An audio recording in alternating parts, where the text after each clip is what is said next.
Good afternoon. I am Evangelist Mary Ward Carter.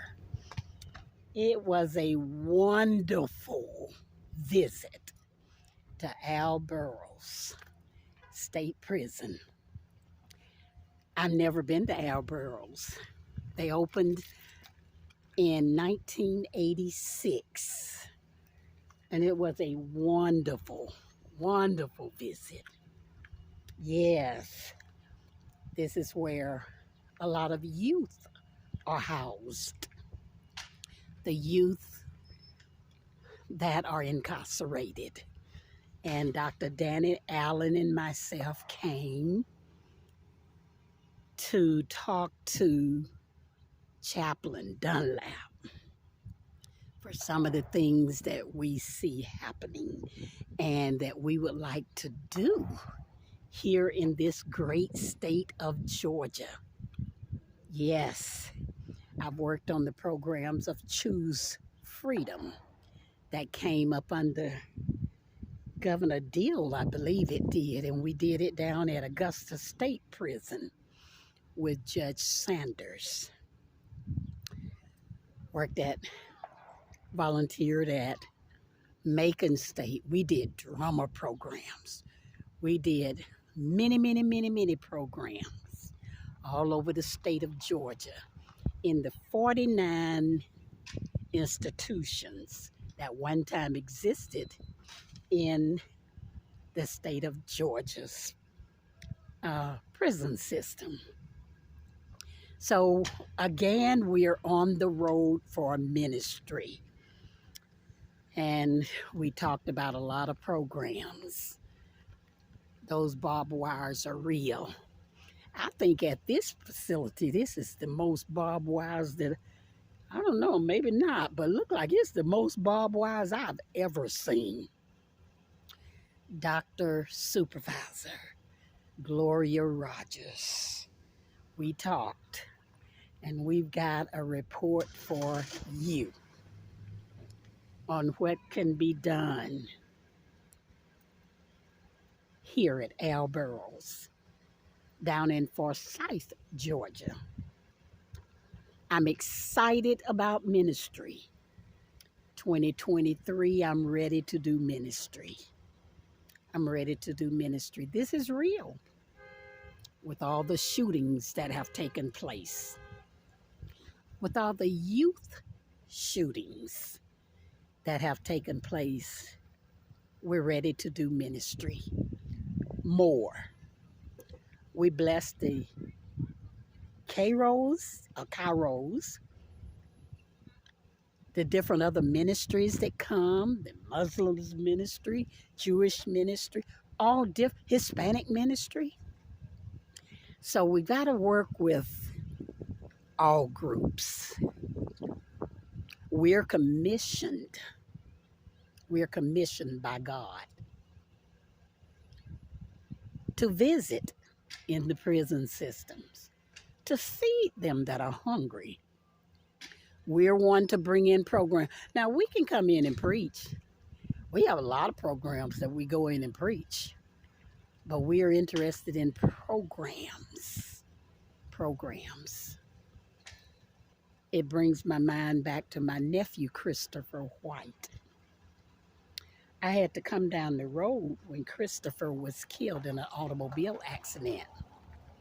And what I had to do, I needed to find out why they didn't get him up in the air in a helicopter to get him to Grady Hospital. And it was how his body was thrown out of the car that you can't take a person up in the aptitude in a helicopter.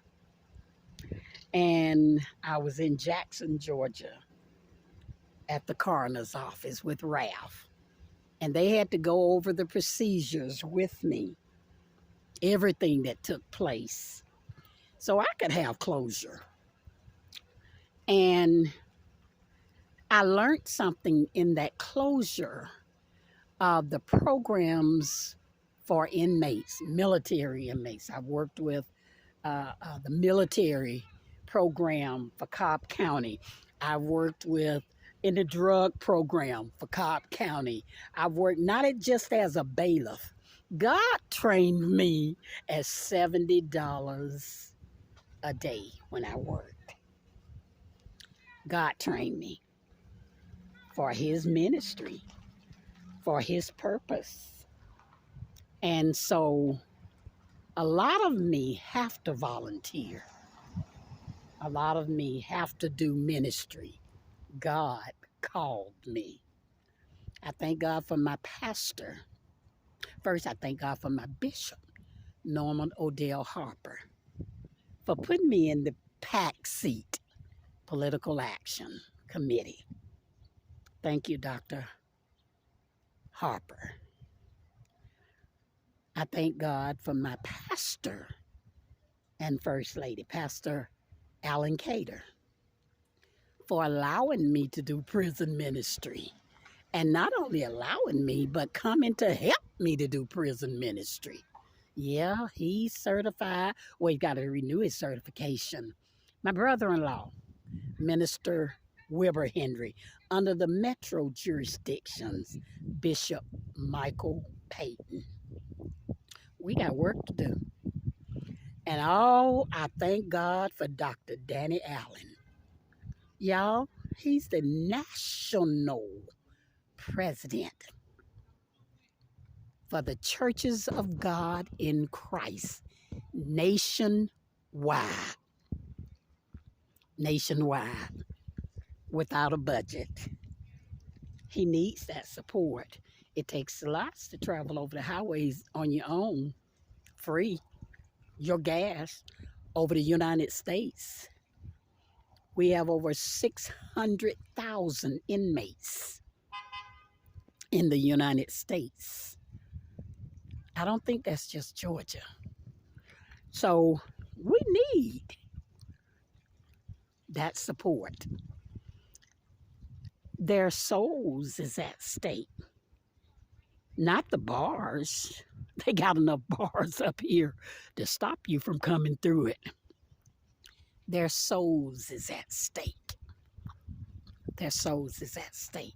I thank God for my supervisor of women, Dr. Gloria Johnson Rogers, a medical doctor who's concerned.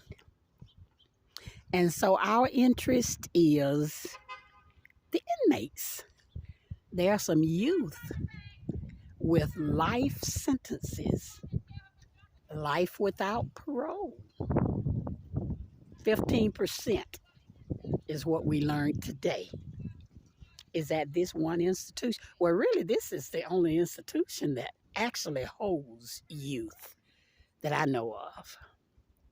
So we had a good visit with the chief warden, with the warden Spann. Charles, I don't know if y'all can, Detective Charles Spann, but Warden Spann, yes. So we're looking to do a great work. I've been working in prison ministry since 1974. So it's not just a fly-by-night thing, a one-time occasion. I've traveled all over Georgia in my car, volunteering my services, taking programs in. I accredit the South Eastern Regional NAACP under Ruby Hurley in 1974 for the first GED program in the Atlanta Federal Prison. Yes, I needed a teacher. I didn't have no education. I just came out of high school. And a man by the name of Reverend Julian Carter told me he got a teacher. And you know, it was so interesting because Julian is still living. He was the first black colored guard behind President John F. Kennedy's funeral. procession. Mother Jessie May Taylor, who's written up in the 35 Historic Women of Cobb County. There's a book in the library. She's in it. She taught the first class at the Atlanta Federal Prison even before judges ordered people to get a GED while in prison. So we got a lot of background. We have a lot of history. And I told them in the meeting that folks will sometimes say, well, she must have children in jail. No, I never had my 2 sons to go to jail. Not that they were better. Only God's grace and mercy. But I got also 67 nieces and nephews. And I have one dynamic man that I work with. He's a Muslim. And Emeritus, I told him today about him, that Jeffrey Dillard. God allowed the state of Georgia to give me Mr. Williams Gibson to a program of mine under Catherine Aaron. 56 years in the penal system. And Mr. Gibson was one that died an honorable person. So I'm excited about what we're looking to do. I'm excited about what we're looking to do. And we look for your help. Pastors, bishops, preachers, we need you. Teachers, Stephen Culver, Xenophon Cater, Pastor Alan Cater, Sister Suzanne Henry, Elder Wilbur Henry. It doesn't matter to me where you go to church at. It matters to me that you be the church. We are a living testimony. Thank you.